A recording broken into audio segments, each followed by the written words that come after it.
And we are back at Up North at 4. We are joined with David Tank, who's the author of his recent book. He has written The Secrets of Foxglove Lodge, which is a sequel to the first one, which you were here about, which is The Secret of Blackbird Cabin. Yep, just about a year ago. Yeah, so tell us a little bit about, or can you release some information about this? Well, the tricky part is because they're mystery books, I can't tell too much about them. Now, in the first one, it's a couple retired. They found a cabin up here, and they ended up discovering a skeleton in their place. And the book looks at or explores how did they come up with the identity of the skeleton and what was the mystery behind it. Hence our skeleton. Well, the sequel is still the same couple, except this time they're now a little bit more involved in the community. They're involved with the public library that's having a fundraiser. What a surprise, huh?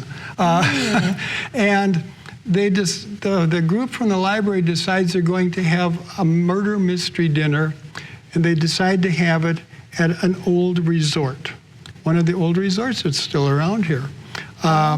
And that's where the murder mystery dinner takes place. It's a very strange themed murder mystery dinner in that it's a 50s, 60s rock and roll themed murder mystery dinner. So everybody comes in strange costumes from that time period. One of the keys about the house is that it was purchased by a guy who's an old rocker from the 50s and 60s who once played there when he was young. And he got old, he retired, he bought the lodge to remind him of when he was young playing in his rock band. So there we've got our skeleton came back from the first book, and there's a Stratocaster guitar that's very key to the story, to the mystery, of 57 Stratocaster guitar, which you might know is worth a little bit of money. Very important guitar. Very important guitar.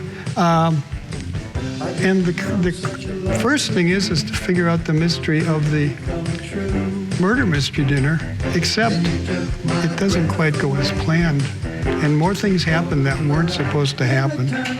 And of course, you know, David, I guess one of the things I wanted to ask you, because the book pertains to, it's a very important element of the story, is the Tunnel of Love, which is a song clip from, if we want to play the clip a little bit, it's from the 60s, right? So it's technically by the band that this guy who bought the house was in back in 1962. So it's a song that you wrote and performed? Or it's a song that I actually wrote and performed. Okay, got it. I realized that if the song was such an important part of the story, it needed to exist. I like so that. So I created it. Very cool. Okay, David, well, you're a Rhinelander author here, and I think we should hear more about your writings, but let's take a quick break, and we'll be right back, all right? Okay. All right, we'll be right back after the break.